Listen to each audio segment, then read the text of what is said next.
Shabbat Shalom, sejam todos muito bem-vindos. Estamos aqui recebendo a nossa convidada, com quem iremos compartilhar o estudo de Parashat Shavua, a nossa querida Kelita Cohen. Estás nos ouvindo bem, Kelita? Bom dia, Shabbat Shalom. Bom dia, Gershon, Shabbat Shalom. Obrigado pelo convite. Que prazer em te receber. Eu estou aqui formando as páginas, fazendo a parte técnica, na hora que estamos recebendo os nossos amigos que estão entrando no chat. Só um segundinho com a parte técnica. Deixar tudo isso aqui pronto para iniciar. Muito bem. É parte da nova realidade. Agora nós somos também técnicos de som. Eu sempre brinco com os teus colegas do Instituto Ibero-Americano de Formação Rabínica que os rabinos deveríamos ter aulas técnicas, ¿sí? Porque além de ser rabinos, além de guiar os estudos, além de guiar a tefilá, a gente tem também que, bom, hoje, neste mundo virtual, também saber lidar com a tecnologia. Deixa cumprimentar aquelas pessoas que estão entrando para estudar conosco: Shabbat Shalom, Olinda Aresi, Gilberto Rikashenevski Milman, Nicole da Costa Pesela, Eliane da Costa. Bom dia, Shabbat Shalom a vocês. Nosso Minyan que está aí formando. A gente também tem que controlar que está tudo ok, áudio, som, absolutamente tudo. Eu já vou apresentar formalmente a nossa convidada. Eu vejo que está funcionando, que as coisas estão indo bem. Então, eu gostaria, sim, de apresentar a nossa convidada especial com quem iremos estar dialogando e estudando, Kelita Cohen, quem nos acompanha ao vivo desde Brasília. Ela é psicóloga, doutora em processos de desenvolvimento humano, pesquisadora no Laboratório de Psicologia Cultural da Universidade de Brasília, está certo? E estudante de rabinato pelo Instituto Ibero-Americano de Formação Rabínica Reformista. Então é para Sibra, para mim, um enorme prazer em te receber para podermos estudar juntos e compartilhar as reflexões de Parashat Vaishlach. Estamos no livro de Breshit. Para quem gosta de acompanhar a leitura e tiver o livro em casa, abra a partir do capítulo 32 do Gênesis. E quem não tem o livro pode ir para bibliaonline.com.br e abre ali o link do livro de Gênesis, capítulo 32. Baruch atah Adonai Eloheinu melech haolam asher kitshanu bemitzvotav vetzivanu la'asok bedivrei torateja. Bendito sejas tu, Deus, Rei do Universo, que nos prescreveste ocuparmos as palavras da tua Torá. Sempre começamos com esta brajá antes de introduzir a temática, mas eu gostaria, Kelita, que contes um pouquinho para nós e para o público que nos acompanha sobre a comunidade de Brasília. Como é a comunidade judaica de Brasília? Bom, a comunidade de Brasília é uma comunidade pequena, em termos de quantidade de associados. Nós somos uma comunidade no centro do país, na capital, formada por pessoas que vêm de várias partes. Então, é diferente a composição da nossa comunidade, a comunidade do Sul, por exemplo, ou de São Paulo, do Rio de Janeiro, que normalmente vem de uma onda migratória e aí se forma e se constitui. Aqui não, aqui vem, como é uma cidade administrativa, a maioria das pessoas que estão aqui vieram por transferência de trabalho para a capital. E então a gente tem um perfil de uma certa itinerância, mas hoje a gente já tem uma comunidade de pessoas que a gente pode chamar de local, né? Que até pouco tempo a gente não tinha isso de local. Todo mundo era de fora e os vínculos continuavam sendo fora, né? Tanto é que a gente ainda tem o fenômeno de nos Hagim, pessoas que saem daqui para ir celebrar o Hag nas suas comunidades de origem, né? Mas a comunidade tem se formado de uma forma coesa, agora com a pandemia tem toda uma dinâmica, né, nova para a gente, mas é uma comunidade bastante ativa. Que bom, que bom. E vocês, pelo que sabemos, não têm rabino ainda. Não, não temos rabino. Mas terão rabina, quem sabe, em breve.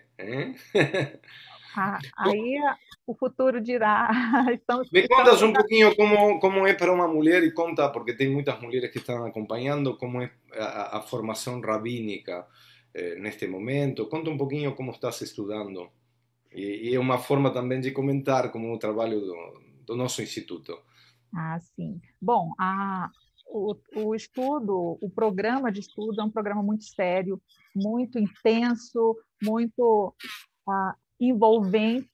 Então, a gente tem toda precisa de uma dedicação enorme. Eu acho que esse momento da minha vida agora é o momento que eu consigo ter essa disponibilidade e não só disponibilidade, tem também é, uma maturidade, né? Então eu acho que está no momento perfeito para isso que está acontecendo na minha vida hoje. Que bom, que Né? bom. E os estudos, as pessoas que têm interesse em estudar, as inscrições estão abertas agora no Instituto, né? Não só para a carreira rabínica, mas também para líderes comunitários, pessoas que têm interesse em estudar o judaísmo de uma forma mais comprometida, mais profunda. De repente é uma porta de entrada e mais adiante se resolve embrenhar-se pelas sendas do rabinato, também tem essa possibilidade.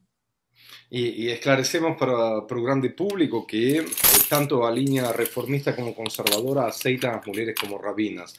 Esto aquí, bueno, puede ser que tengamos alguien que no está muy envolvido, muy por dentro con la realidad comunitaria judaica y bueno, es bueno también de esclarecer que dentro de ese pluralismo y de esa igualdad que tanto pregamos, obviamente que el lugar de la mujer é igual ao lugar do homem, portanto, nós temos também as nossas estudantes de rabinato. Querida Kelita, vamos estudar Torá, obrigado por esta introdução. Shabbat Shalom, aqueles que continuam entrando na nossa página, Kátia, Rodrigo Alves, obrigado por estarem ali.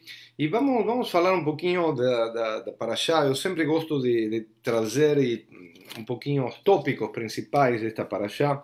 Nós temos dois irmãos que tinham brigado anteriormente e um temor enorme a un reencontro. ¿Será que va a dar certo? ¿Será que va a dar errado? ¿Será que Esav iria chegar para vingar o irmão? Acho que no teu perfil psicológico hoje vamos desfrutar muito de poder entender esta parashá, além obviamente de teus conhecimentos rabínicos. Ontem na minha prédica falava que amigos podem brigar e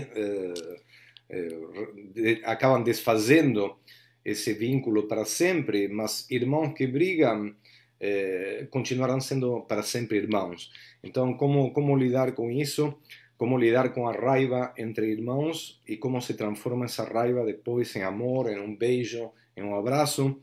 Algo que não é muito comum na Torá, falar sobre sentimentos.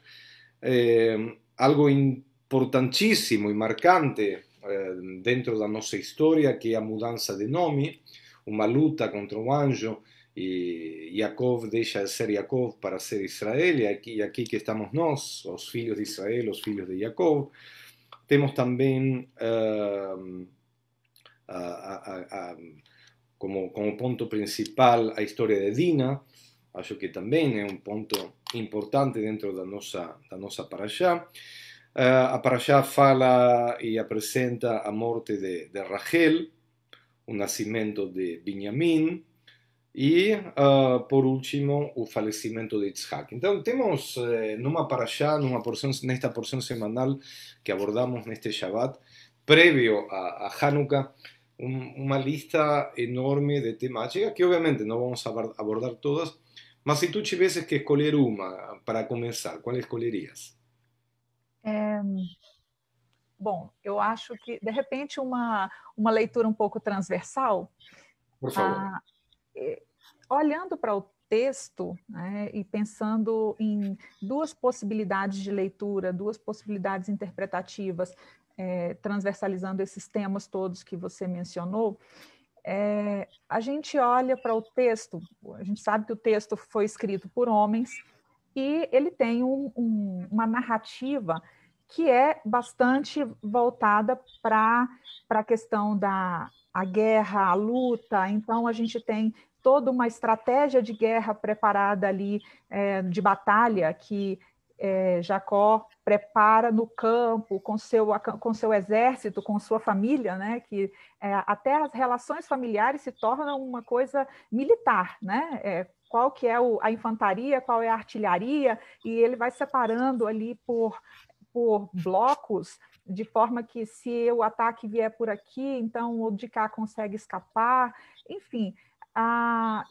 Também, quando chega na parte de Diná, tem toda a questão da violência, o, o ataque perpetrado tanto da parte de Shem, depois a violência também de Shimon e Levi em relação ao povo, né, aos ivitas. Então, assim, tem uma linguagem que é muito de guerra, que é muito também dos povos, né? Está muito associado também à cultura dos povos da época, mas eu queria propor um olhar diferente, né? Um olhar um pouco mais sensível a toda essa narrativa, a esse mosaico de relatos que acaba compondo uma narrativa única que vem a ser a história dos filhos de Israel, né? E essa paraxá acaba sendo fundante nisso, porque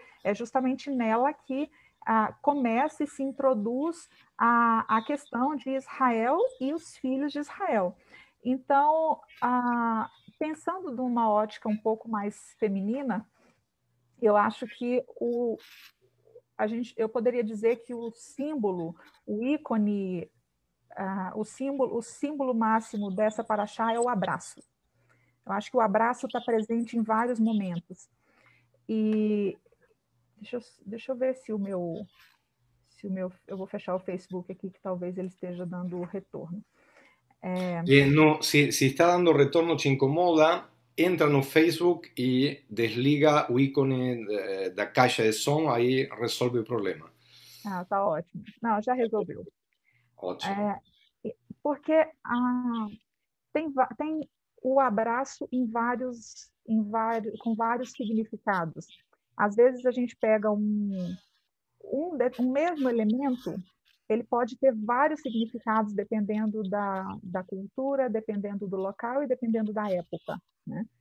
E se a gente pegar quando Jacob passa a família dele para o outro lado do rio e ele fica sozinho, ele começa uma luta ali, que é descrito como uma luta, e eu fiquei pensando nessa luta, nesse abraço que ele tinha com essa pessoa, que depois a gente pode até problematizar um pouco mais esse abraço, mas pensando num judô, num sumô, numa luta onde duas pessoas se abraçam ali e há um equilíbrio de forças tamanho que eles continuam nesse abraço a noite inteira até raiar a alva. Então, nesse movimento, nesse abraço, tem uma luta equilibrada e não é uma luta de querer destruir o outro, porque ninguém quer destruir ninguém ali. Tanto é que essa outra pessoa, esse estranho que abraça com ele, diz assim, deixa eu ir embora. E ele fala, não. Então, é um abraço de segurando, né? Ele está segurando. Então, a descrição como luta, eu não vejo como uma luta, de repente, pode ser uma luta no sentido de fica comigo, não me deixa sozinho. Eu estou me sentindo solitário, eu estou me sentindo abandonado, eu estou sozinho, eu preciso de forças, né?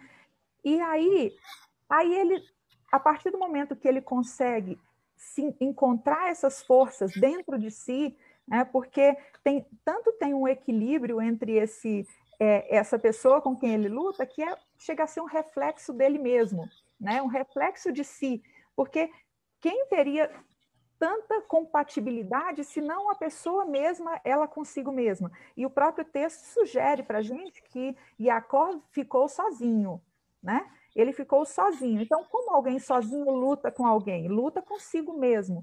Então, esse abraço que ele, de alguma forma, ele se reconcilia, ele faz todo um trabalho interno, né, de repasse, repaginação, para poder ele estar preparado para a próxima parte da história, o próximo passo na vida dele, né?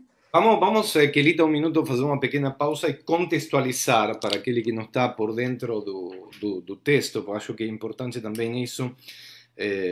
Nós conhecemos o texto, estudamos o texto, mas também gostaria que possamos contextualizar para aquele que não está dentro do texto. Y lembrar as histórias prévias que levan a este abrazo, a estes reencontros.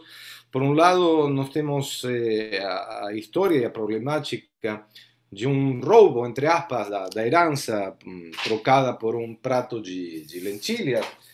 Falamos deste jeito, sim? A famosa história do prato de lentilhas. Mas nós temos que pensar, bom, Esav estava cansado, estava faminto, tinha voltado de caçar, e Jacob estava em casa preparando comida, tinha pronto uma sopa de lentilhas, podemos dizer assim, e no desespero, Esav não pensou muito, disse, ok, se eu troco a minha herança, se tu puedes ficar com a herança, me dá um prato, ele come, se alimenta e depois meio que se arrepende. Sim, foi uma coisa do momento, para Jacob não foi uma coisa do momento.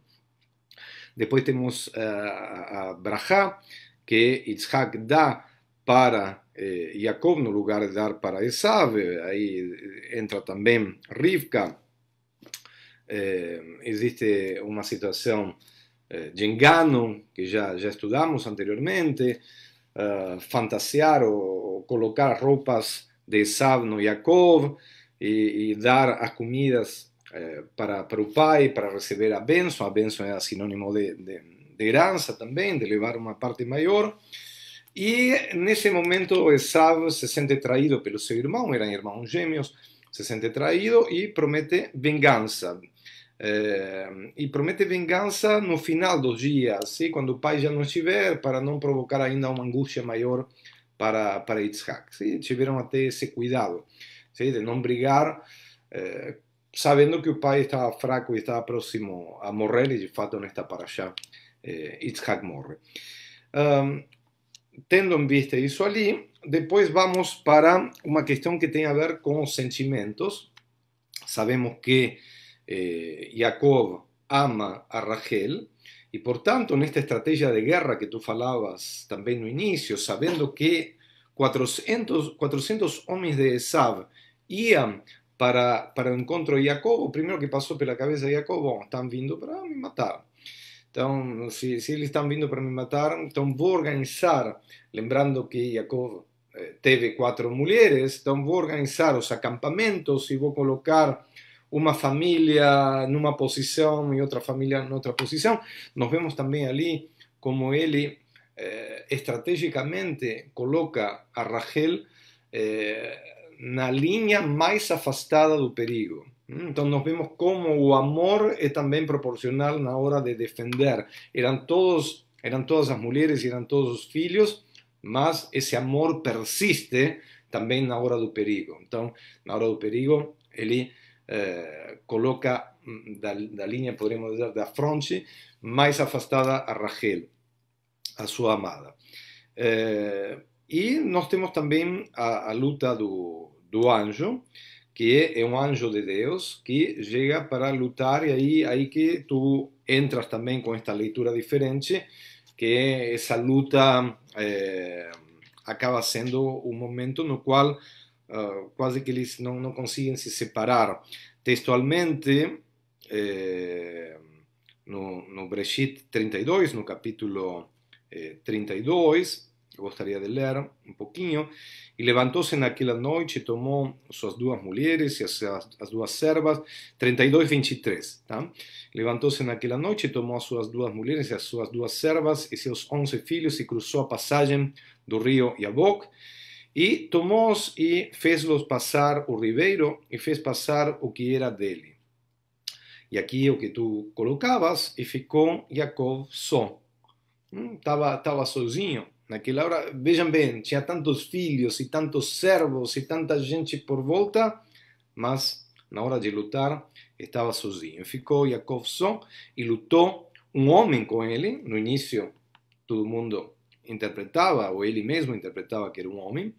Eu estou no Bereshit 32, 25. E ficou Jacob só e lutou um homem com ele até levantar-se a aurora, quer dizer, lutou toda a noite. Isso aí também é algo difícil de entender. ¿Sí? Alguém pode ter força para lutar toda a noite, aí, estar aí brigando e se jogando para um lado para o outro.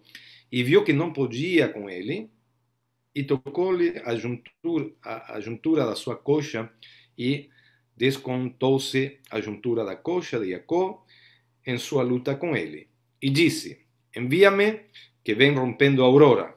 E disse: não te deixarei ir, salvo que me abençoares. Ali, Jacob já sentiu que estava lutando com alguém que era diferente. E pede para esse alguém diferente que lhe abençoe. Isto aqui também é muito difícil. Se tu vai pedir uma bênção com alguém que tu está lutando, tá? Tu está se matando com alguém, para aí, me abençoas. Não fecha. Tá? Depois quero também a tua interpretação sobre isto aqui. E disse-lhe: qual é o teu nome? E disse: Jacob. E disse: não, Jacob não será mais o teu nome, senão Israel, pois lutaste com o anjo de Deus e com os homens e venceste. E perguntou Jacob e disse: disse-me, rogo o teu nome. E ele respondeu: por que é que perguntas meu nome? E ali o abençoou. Aí termina essa segunda parte da nossa paraxá. Bom, temos muitas perguntas aqui. ¿Sí? Aquela luta que durou o tempo todo. Às vezes se luta, também a briga é um símbolo de amor. Tá? As pessoas brigam porque se amam, porque se gostam.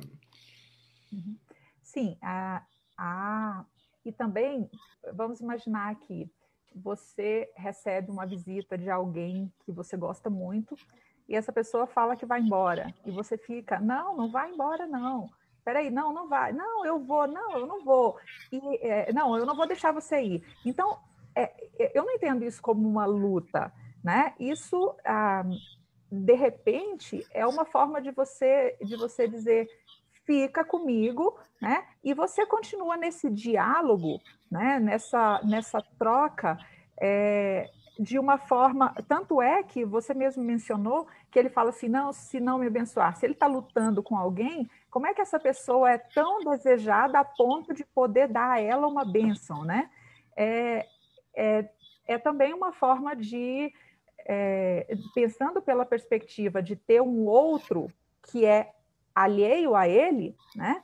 Que é um outro dissociado dele, esse outro é alguém apreciado, né? Não é alguém que foi descrito quem é, nem de onde vem, nem então se interpreta que um ser divino, ou uma pessoa divina, mas aqui diz Ish, né? O texto diz Ish, só diz que tinha um homem, mas ele estava sozinho, e tinha um homem naquela história, de repente ele próprio, né? E a pessoa, quando está muito angustiada, às vezes ela passa por uma dissociação, em que, já viu o desenho animado que fica o anjinho e o diabinho aqui? A gente tem esses conflitos internos, onde a gente dialoga com a nossa própria consciência, né? Eu devo fazer isso ou eu devo fazer o outro? E, às vezes, um certo impulso te leva a desejar fazer uma determinada coisa e o outro fala, olha, a prudência fala, olha, não faça desse jeito, e o outro fala, não, eu vou fazer. Por exemplo, naquele estado de angústia que ele estava, vamos imaginar uma possibilidade aqui, até pensando em suicídio como uma estratégia de conseguir se livrar de uma angústia que era tão grande que não conseguia se livrar dela. E aí tem uma luta interna entre faço isso ou não faço isso, faço isso ou não faço isso, até que ele consegue se reconciliar consigo mesmo e consegue ter se centrar num eixo de si e poder dizer assim, ok, vou adiante. Ou seja, eu me sinto fortalecido, eu me sinto abençoado, eu me sinto internamente empoderado para poder dar o próximo passo. Né? Então, às vezes, a gente passa por determinados momentos onde há uma luta e não necessariamente essa luta seja uma luta de tentar destruir o outro, né? Como a ideia de luta de um ganha e o outro perde. Não precisa ter perdedores e ganhadores em toda luta. Agora, nisto aqui que tu falas, eu poderia também estar imaginando se é uma luta interna, por uma questão de angústia, poderíamos também chegar a pensar que é toda uma simbologia esta luta, mas tem um detalhe que nos faz perceber que esta luta aconteceu de fato, porque Jacob sai ferido, então, mas fica ferido fisicamente. Eh, o, sim, o nervo dele, que o Guida Naché, o tendão escolhido, aqui eu vejo aqui os comentários, de acordo com o livro Tosafot a la Torá, os israelitas foram proibidos de comer o Guida Naché, o nervo ciático, por terem deixado Jacob sozinho aquela noite que lutou com o anjo, daí o resultado, o defeito na coxa. Porém, o Sefer Hasidim disse que os próprios filhos de Israel prometeram não comer deste nervo, pois do que ocorreu com seu pai por culpa de não tê-lo acompanhado. Segundo o Talmud, esta proibição é um preceito da Torá, porém introduzido por Moshe neste episódio para indicar o seu motivo. Do ponto de vista científico, os nervos constituem-se no que há de mais duro na carne para a digestão, transformando-se muitas vezes em matérias nocivas no interior do corpo humano e ainda mais o nervo em questão. Antigamente, os açougueiros israelitas, chamados de menaquerim, eram especializados em saber extirpar este nervo e as suas ramificações. No entanto, atualmente é difícil encontrar açougueiros assim e que sejam dignos da confiança, razão pela qual a parte traseira do animal não é considerada kasher, própria para consumo, conforme a religião. Então, olha as derivações que teve esta luta. Sim? Não termina ali e tem implicâncias também na nossa alimentação, mas para lembrar o fato que os filhos deixavam o pai sozinho na hora de lutar. Falamos do abraço. ¿Cómo contextualizas este aquí? ¿Sí? A luta, a disputa, ¿sí? Un rolando, podemos llegar a imaginar, ¿sí? Un rolando, ¿sí? Numa ladeira, bate contra uma pedra, etc. Deserto, enfim. Mas, ¿cómo contextualizas o abraço entre Jacob e Esaú? Como enxergas esse abraço de dois irmãos que um tinha jurado vingança para o outro? Que aconteceu nesses últimos passos? Tá? Chega tudo assim, com raiva, vai caminhando, vai imaginando tudo isso ali, e quando chega, sim, no lugar de atravessar ele com uma faca, com uma espada, a reação é exatamente o oposto do que o leitor espera. Bom, a gente costuma querer ter uma visão de nós e eles, né? Eu ou o outro. E eu acho que essa visão, às vezes, ela é muito próxima de uma leitura infantil, de uma interpretação infantil. A criança tem antes dela ser introduzida a uma sociabilização maior, ela tem dificuldade com a questão da entrada de um outro na relação. Então, um terceiro na relação é visto como uma ameaça. E quando a gente vê a briga de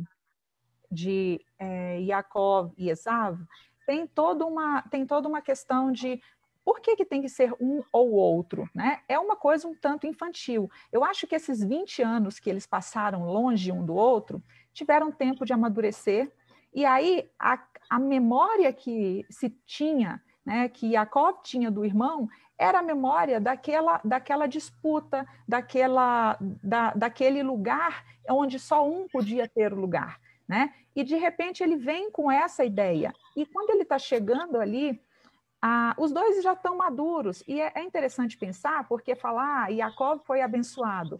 Esav também foi abençoado. Ele volta, todos os presentes que o irmão manda para ele, na frente, ele fala para ele, fica com tudo, eu não preciso disso, eu tenho o suficiente. Né? Então, ou seja, nesses 20 anos, ele prosperou, ele tem um exército, ele tem 400 homens com ele, ou seja, ele tem uma indústria completa, se a gente pensar não em termos de exército, pensar em força de trabalho. Poder. Súditos, né? O que quer que seja. Então, ele tem uma pessoa que, assim como Yaakov, também construiu a sua vida, se amadureceu e se desenvolveu. E quando eles se encontram, nesse encontro, ao invés de ser aquela relação primitiva de dois irmãos que disputam o mesmo lugar, aí vem toda a afetividade, tem possibilidade de expandir. Eu acho lindo esse trecho, lindo porque a quantidade de verbos que utiliza para poder se referir a esse encontro, né? E Esav correu ao encontro de Yaakov, né? Vai Yaretz, né? Ele vai correndo, ele corre ao encontro, ou seja, ele não aguentava esperar encontrar o irmão, quando ele sabe que os mensageiros que foram na frente falaram assim, tá vindo, seu irmão está vindo por aí, ele vem com muita vontade de encontrar. Eu imagino que do lado de lá também, ele também passou a noite lutando consigo mesmo também, assim como Jacob do lado de cá. Ele também teve, como será esse encontro? Será que meu irmão ainda se lembra de mim? Será que o que ele sente em relação a mim? O que ele espera? Né? Eu acho que também do outro lado aconteceu isso, mas a gente não tem o relato, porque a gente tem a narrativa do nosso lado, né? E aí eles vão e se encontram de uma forma que o irmão pendura no pescoço do outro, né? Pendurar no pescoço do outro. Lindo, aquela imagem é bonita, aquela cena. E o beijo, e o beija, e eles choram juntos, né? Ou seja, tem uma relação de tanta intimidade, de tanta conexão entre eles, que quando eu vejo algumas leituras de pessoas dizendo, por exemplo, não, que na verdade o beijo não era mesmo um beijo, era uma mordida, era não sei o quê. Eu falo, gente, que tentativa de macular uma história tão bonita, e o texto está dizendo outra coisa, o texto está falando literalmente de um encontro no real sentido do que significa encontrar alguém, né? Ir ao encontro e não ir de encontro a, porque é muito diferente no português, a gente tem essas duas posições, ir ao encontro de e ir de encontro a, né? Então, encontro pode ter dois sentidos, eu prefiro ver, como o texto está dizendo, que é um encontro de alma, né? Eles realmente se encontram, se abraçam, e tanto é que ele diz, olha, leva tudo que é seu, eu não preciso. Ele, não, por favor. Parece aquela história assim, de você vai dar um presente e a pessoa fala, não. Fala, não, por favor, eu faço questão. Não. O que eu vejo aqui neste encontro é como dois homens ficam completamente desarmados. Tá? Desarmados dos seus próprios preconceitos, da sua própria história, das suas próprias angústias, do seu próprio passado, e nesse desarme eles se mostram tal como são, dois homens tá? Dois irmãos, tá?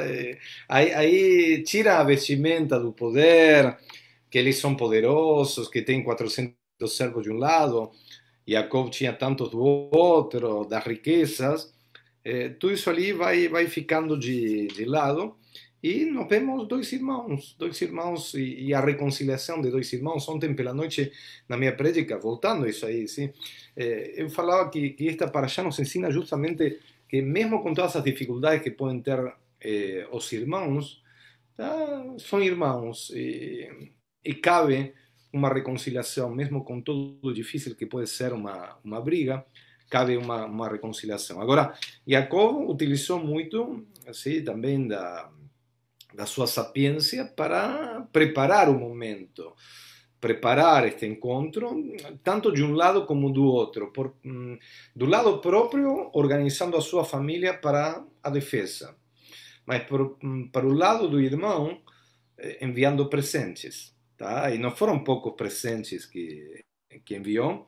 Realmente, o início da Paraxá, nós vemos que, bom, realmente encheu de presentes, demonstrando que existia uma tentativa de acercamento.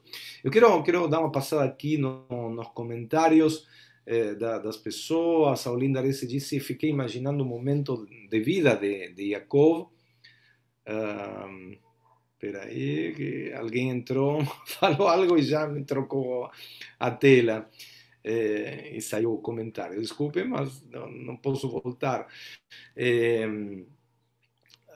Muito bonita interpretação dessa passagem bíblica, diz a senhora Raquel Melamed. A Bela Vaz Vilordo disse: parabéns pelas tuas palavras, querida Kelita. Realmente, como é bom viver em paz entre irmãos. A Tami Rajal disse: eu concordo, prefiro acreditar na versão do amor. Eu acredito que mesmo com as disputas que havia entre eles, o amor fala mais alto. Estes são os comentários que eu consigo enxergar neste momento que estamos ao vivo. Não consigo pegar os anteriores. Deixa ver se eu consigo entrar numa outra tela para pegar mais comentários. Isto aqui também a gente consigo enxergar. Aí. Acho que agora vou conseguir. A Eliane disse: as reflexões da Kelita emocionam, fala de um modo muito didático. Essas construções familiares que a Paraxá retrata demonstra o quanto a natureza humana sempre foi frágil. Tem muito a nos ensinar sobre relações familiares sempre atual, também acrescenta a senhora Raquel Melamed. Assim que, bom, aqui reencontrei. A Olinda disse: fiquei imaginando o momento de vida de Jacob sempre permeada por situações inesperadas. É uma porção muito rica de ensinamentos. Obrigado também para Abraham Nachoni por estar conosco, Aida Copito, que também nos enviam Shabbat Shalom, Rodrigo Baumworsel, desde Israel, também acompanhando o comentário da Parashá. Shabbat Shalom, Rodrigo. Também, Rodrigo, futuro rabino, está estudando, se eu não me engano, no HUC. Bom, são aqui alguns dos comentários que consigo resgatar do chat. Se vocês quiserem também opinar, entrem ali e deixem o seu comentário.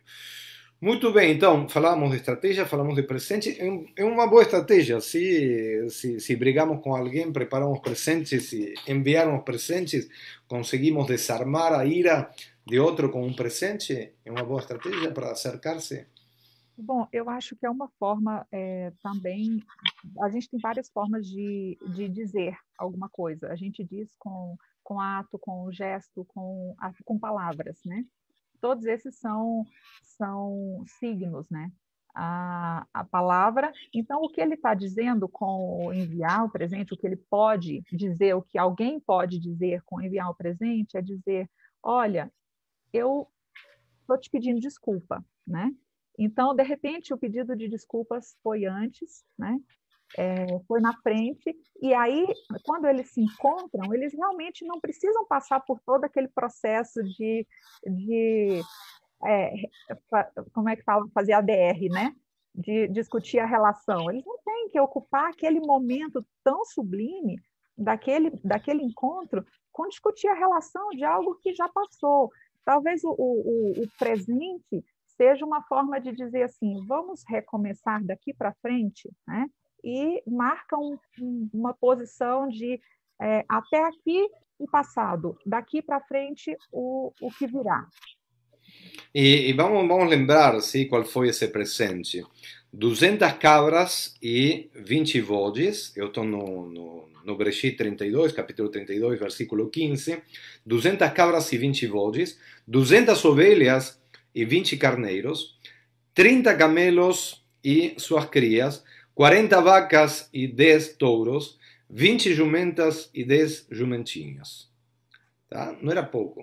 Tá? Para movimentar todo isso ali, tá? Precisou também muitos servos. Por isso eu falava, de um lado estão vindo 400 servos, mas para levar tudo isso aqui para o outro lado, para Esav, também necessitava de muitos homens, e isso aí era uma forma também de mostrar o poderio de Jacob. Sim, eu estou enviando um monte ali de animais para ti, e imagino que isso aí também poderia chegar a realizar o efeito, bom, se eu estou indo ao encontro para me vingar, vou com calma, porque do outro lado também estou encontrando alguém poderoso. Assim, vai ser um encontro parelho, assim, de duas forças.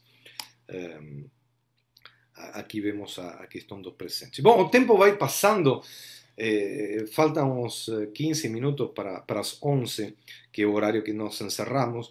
Então, quero deixar contigo, que outro ponto desta paraxá gostaria de abordar, que ainda não entramos? Eu acho que a gente tem que pular para o caso de Diná, porque a gente não pode, eu acho que é muito atual, né?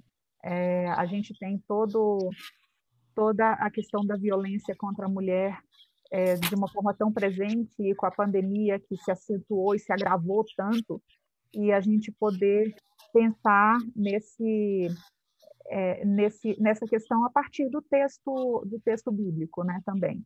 Então, se me permites o seguinte, Kelita, eu vou ler os versículos referentes a Diná, e depois tu faz o teu comentário para que, como sempre, se aquelas pessoas que estão por fora possam entender ainda melhor. Estamos agora, pulamos para o Bereshit 34, a partir do versículo 21, e diz o seguinte: Estes homens são pacíficos conosco e estarão na terra e negociarão nela a terra e é generosa diante deles. As suas filhas tomaremos para nós por mulher e nossas filhas daremos a eles. Somente com isto consentirão os homens estar conosco para sermos um povo.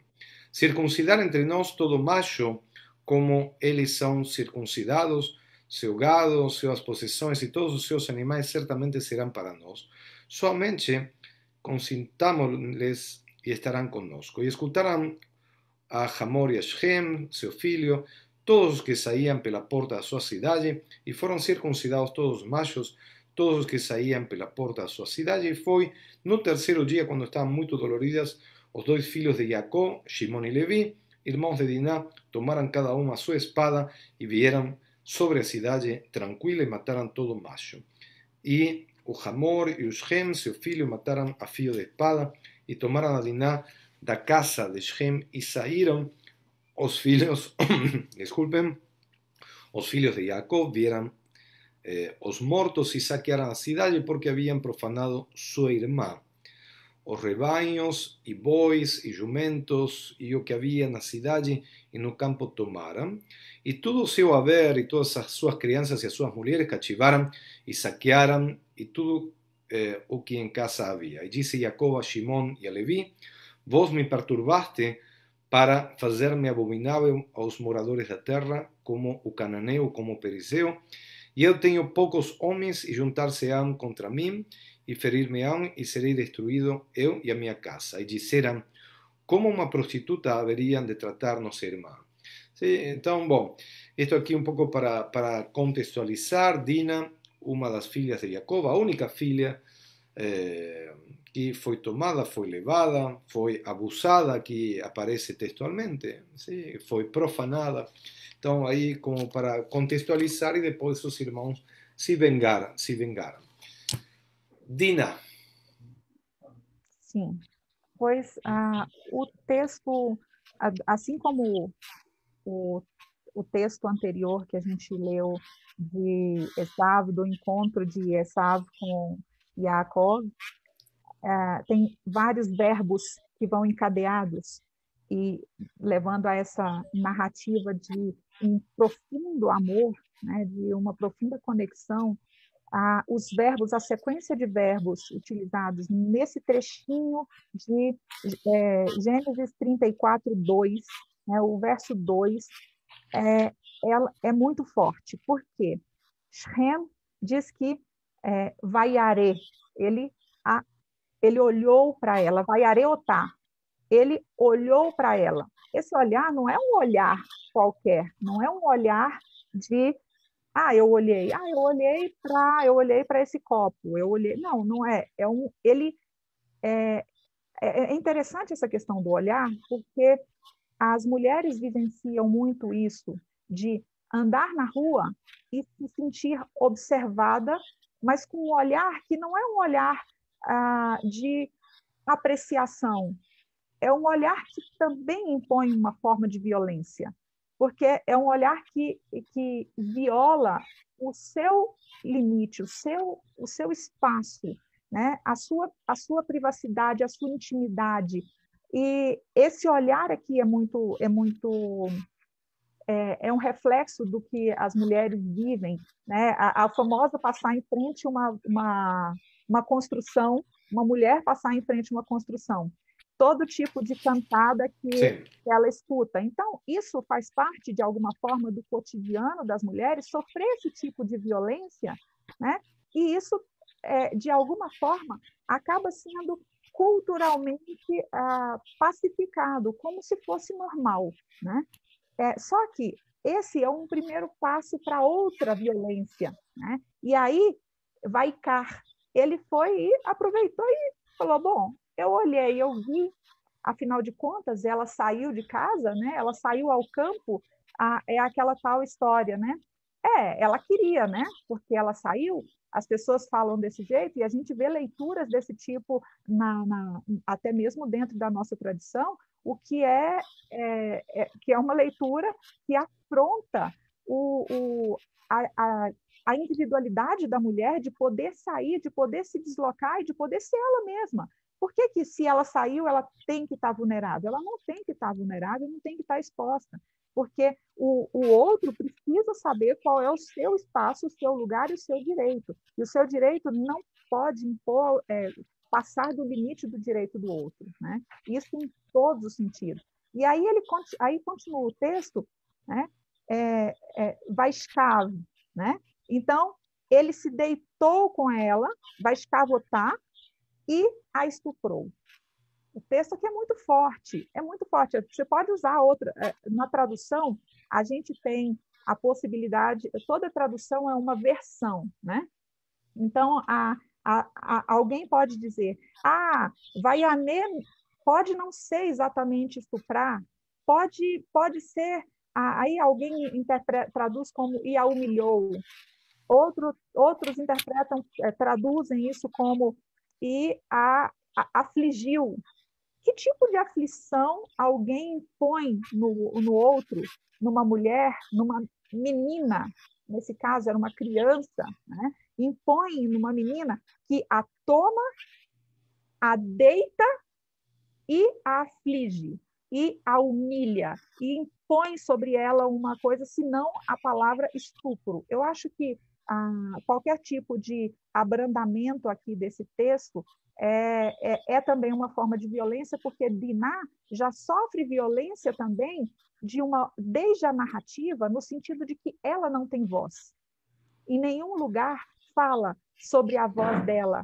Ela é colocada na história como um objeto. E quando os irmãos vão para se vingar, eles estão vingando, de alguma forma, não dá a impressão de que eles estão vingando a irmã, eles estão vingando a sua própria honra, né? Porque eles, como povo, como família, foram invadidos, né? Mas Diná sofre violência em várias dimensões, né? E isso precisa, quando a gente vê esse texto, que é um abraço, que é aquele abraço não consentido, né? A gente vinha falando sobre abraço, que transversaliza essa paraxá e todas as histórias. Esse é um abraço não consentido, é aquele que você não permitiu, ele não tem a reciprocidade, né? E esse abraço não consentido, se a gente não trata sobre esses assuntos, a gente não tem como também pensar na nossa realidade, porque a gente estuda um texto tão antigo, a gente estuda pensando o que esse texto tem para nos ensinar hoje, o que a gente pode aprender com ele, né? E o que a gente pode olhar disso aqui e transformar a realidade que a gente vive, né? Então, uma forma de transformar a realidade que a gente vive é pensar também sobre como nós olhamos para o outro. Que olhar é esse? Qual é a intenção desse olhar? Né? Porque tudo nasceu aqui no olhar. Né? Essa violência toda, esse desenrolar de atos de violência, partem de um primeiro ato, que é o olhar. Então, de repente, se a gente consegue, a partir do olhar, a gente ter um olhar diferente e a gente conseguir ter limites e controle, autocontrole em relação ao olhar, a gente pode evitar um desenrolar de violência que a gente tem aí no cotidiano. Eu gostaria também de colocar esta história desde a perspectiva de povos e voltar até o conceito que Dina, de fato, acaba sendo um objeto, porque quem deita com Dina, quem se aproveita de Dina, quem viola a Dina, não é qualquer homem, é um príncipe. Sim? Então é Shem, é o príncipe, filho de Hamor, o Gibeo, príncipe da terra. Então, era uma pessoa importante. O que eu enxergo aqui também é que nessa disputa de poder, bom, eu não posso ganhar de Israel, eu não posso destruir o povo de Israel, vou ferir a eles naquilo que irá doer, sim? Vou pegar uma das suas filhas e vou violentar ela. Aqui na Torá de Matzliach Melamed a tradução aparece Vayanea, aparece e humilhou-a, que não significa isso, mas na Torá do rabino Mordechai Ederi aparece a tradução literal, se diz tomou, deitou com ela e a violou, diretamente a violentou sexualmente. Bom, depois existe uma vingança, mas insisto, eu enxergo também esta disputa, esta violência sexual além de Dina. Dina é o objeto que cai no meio, ela não tem culpa, mas acaba sendo pega como para manifestar um enfrentamento entre dois povos. E a vingança depois poderia ser apenas contra Shem, tá? E nós vemos que é uma violência generalizada. Também isso nos ensina para achar, ¿sí? Que não se distingue entre aquele que faz o mal e todo um povo acaba pagando. Mas eu quero que voltemos a Dina. Uma das questões que eu sempre questionei é por que sabemos tão pouco de Dina na Torá. Por que a história de Dina fica assim, aparece ali, depois acaba sumindo, e depois quando falamos dos filhos de Israel, Dina não aparece? Muito, muito obrigada pela pergunta, porque abre possibilidade para falar sobre Isso isso. aí, como homem, me incomoda, tá? Como rabino. Por que perdemos a Dina e por que não fazemos questão de destacar quem ela foi e para onde ele foi parar? E por que falamos das 12 tribos e Dina não aparece como merece nesse contexto? Inclusive, essa é uma pergunta da Olinda aí no chat que ela colocou. E aí, o que acontece com ela depois? Na paraxá passada, nós lemos sobre o nascimento de Dina, né? Quando fala do nascimento dos filhos de Jacó, aí, de repente, falando, de Léa nasce Dina. E aí você fala assim, a Torá está falando sobre as mulheres. Eu fico pensando num homem que tem 4 mulheres e tem uma penca de filhos, será que ele teve só uma mulher, uma filha? Será que ao longo desse processo todo de produção de filhos, ele teve uma única filha, né? A história só nos relata uma mulher. Por que só nos relata uma? Só conta da história. O fato de constar o nascimento dela já diz que lá na frente a, o narrador vai precisar de mencioná-la, então ele tem que dizer de onde ela sai. Então, aí ele menciona. Mas se não for por uma questão utilitária, as mulheres, em geral, no texto, elas são silenciadas, são invisibilizadas e não têm voz. E muitas não têm nome. Dina tem nome. Por quê? Porque vai ser importante para a história, vai ser importante para o relato, para a narrativa mais adiante. Mas do momento que aquela história se esgotou, porque queria contar a história da luta dos irmãos com a família de Shem, né, com aquele povo ele era o príncipe, era o presidente da terra, né, nascia Aretz, né, era o chefe ali do território. Então queria contar essa parte e aí precisava de Diná, por isso ela entra na história. Mas no momento em que ela não é mais útil, né? Ela já não aparece mais na história, não fala o que aconteceu com ela. Então, assim, é uma leitura, é uma narrativa pouco sensível à mulher. E por isso a gente faz tanto um esforço de ter um olhar feminino sobre o texto para tentar dar voz a essas mulheres. Porque a gente não pode, se a gente perpetua nesse silenciamento das mulheres e não questionando, não fazendo essas perguntas. Vem cá, e o que aconteceu com ela depois? Ela teve família? Ela se casou? Ela foi abandonada? O que aconteceu com ela depois? Por que a história não conta isso? Por que conta a história de cada um dos homens, assim, quando viveu, como viveu, quantos anos viveu, onde morreu? E por que das mulheres não? Né? Por que a vida da mulher não merece um espaço na história? Então, a gente precisa resgatar isso e contar as histórias das mulheres que a gente tem a possibilidade de contar. Podríamos dizer assim que a história das matriarcas se destaca muito mais, e aí sim sabemos a origem, sabemos a vida, e sabemos o falecimento e também onde foram enterradas, mas saindo das matriarcas não temos tanto detalhe. A Torá às vezes destaca a formosura da mulher, destaca sim, a sua beleza física, mas fora da beleza física pouco se fala de outras qualidades. E devemos também lembrar o que significa a palavra dina, que vem da palavra hebraica din, que quer dizer julgamento, julgar. Então, ela é uma mulher que também entra dentro do julgamento, sim? Em certa forma, a sua história e o seu destino acabam julgando aqueles que obraram tanto de um lado como do outro, porque existe depois o castigo. Que podemos saber de Dina, além do texto que nós lemos aqui, que foi violada, que foi abusada? Que mais podemos saber dela, Kelita? Bom, a gente encontra várias coisas nos textos posteriores, né, de possibilidades e de interpretações que são dadas, que ela poderia ter se casado com um dos irmãos e que dela também, que poderia ter se casado com Lot, e que há uma interpretação de que a Dina é a esposa de Lot, Lot era sobrinho de Abraão, né? E que de alguma maneira ali, ou seja, há uma quantidade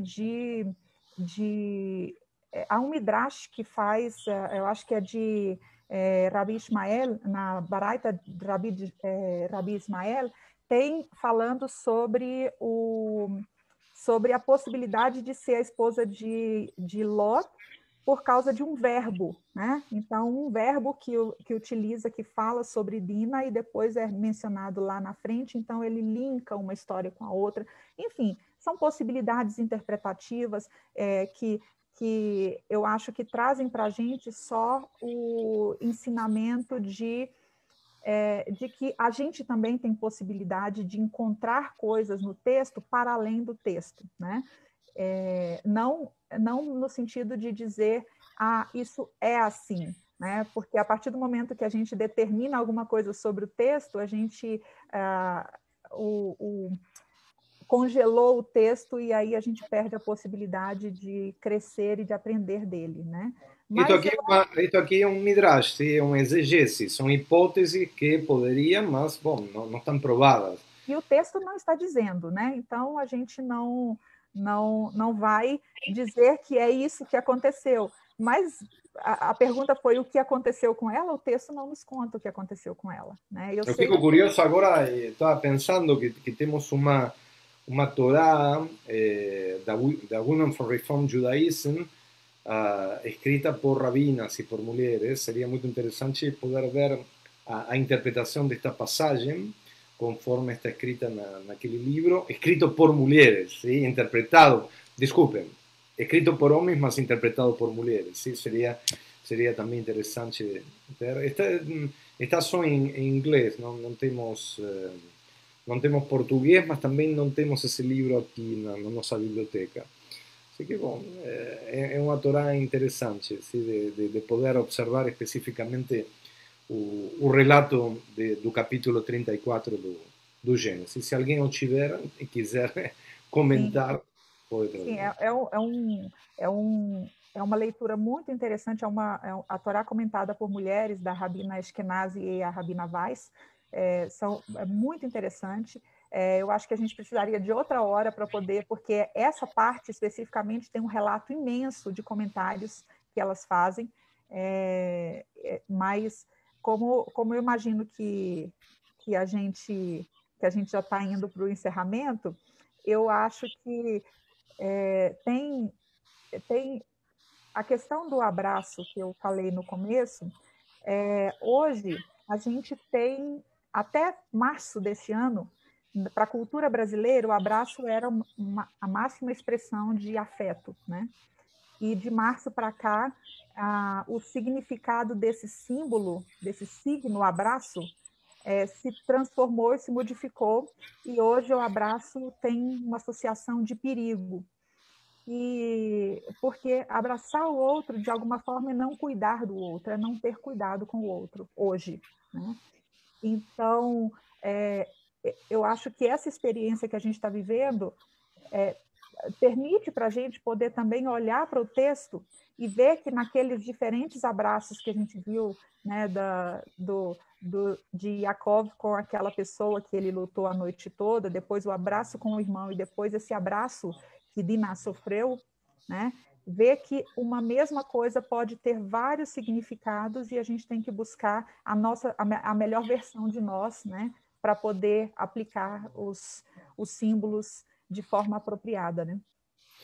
Muito bem, muito bem. Estamos chegando no final do nosso estudo de hoje, agradecendo enormemente a Kelita Cohen, que nos acompanha desde Brasília, estudante do Instituto Ibero-Americano de Formação Rabínica Reformista, psicóloga, doutora, mas uma pessoa encantadora com quem realmente desfrutei muito de estudar. Eu queria, assim, na hora que tu estavas falando, já estamos quase beirando e fechando este ano 2020, mas gostaria de deixar assim aberto um convite para o ano que vem, que pensemos juntos e te convidar para que possas falar no ano que vem, em algum curso, daquela voz silenciada das mulheres nas escrituras judaicas.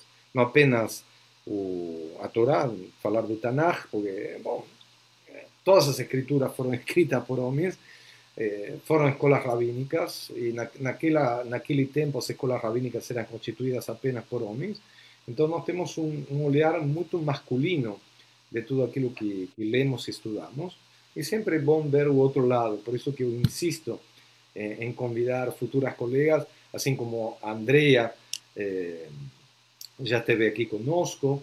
E agora realmente é uma honra poder estar estudando aqui contigo e compartilhando e aprendendo muito com todas as reflexões valiosíssimas que acabaste de fazer do texto bíblico.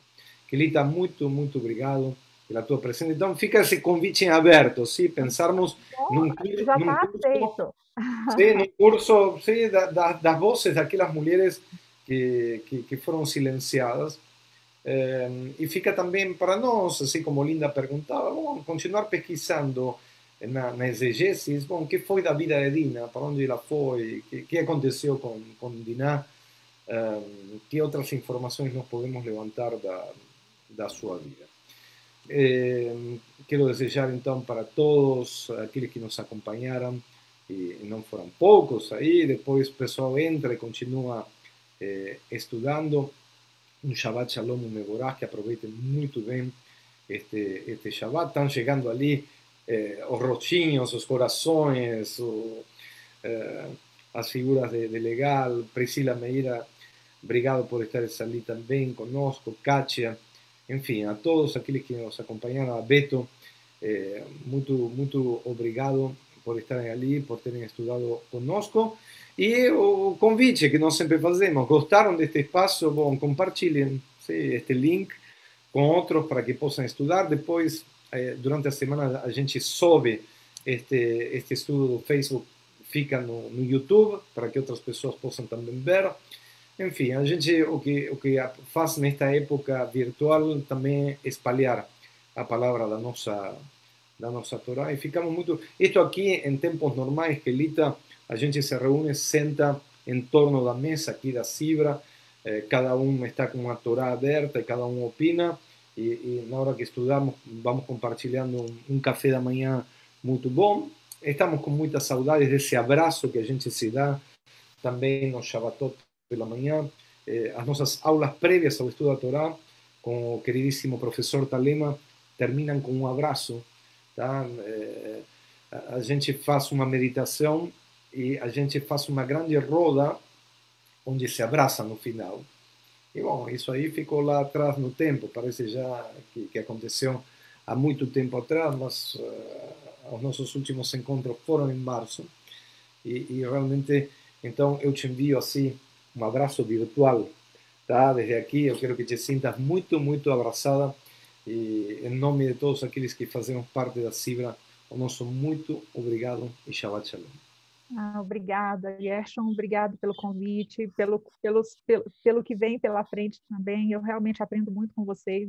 Para mim, poder estudar no Rabinato, contando com professores tão assim próximos, é uma honra, né? É um privilégio, e poder compartilhar esse momento aqui acompanhado de pessoas, o Rodrigo lá de Israel, a Ethel, né? Tantos amigos que eu vejo aqui, alguns nomes que passam aqui Até.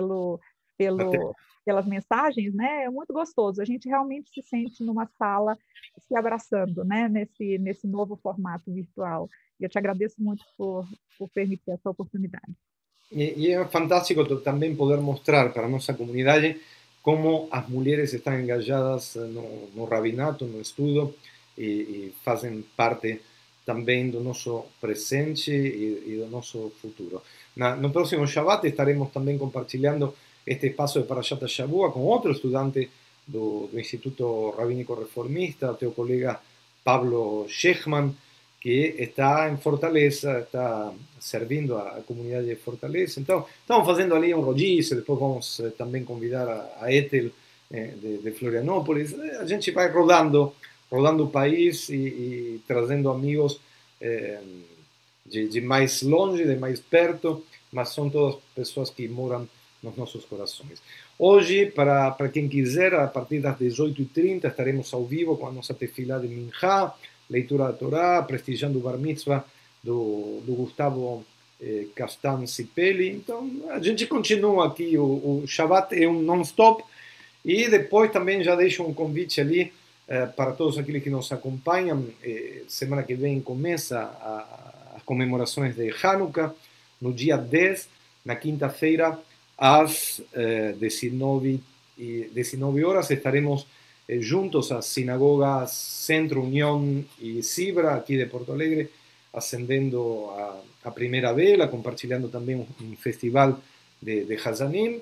E no dia 17, o Conselho Rabínico Reformista estará também fazendo a sua celebração de Hanukkah, acendendo toda a Hanukkah. Bom, toda se for no sentido de Beit Hillel, tá?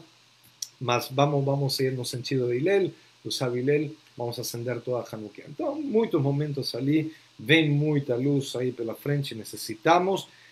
Quem quiser o kit de velas, a Sidra está disponibilizando. Desculpa fazer estes anúncios, mas os anúncios comunitários, porque cada momento da comunidade envolve outro grupo de pessoas. Então, saibam que a partir de segunda podem se contactar, quem mora aqui em Porto Alegre, passar pela Sidra e pegar seu kit de velas. Kelita, mais uma vez, obrigado por tudo e Shabbat Shalom. Shabbat Shalom.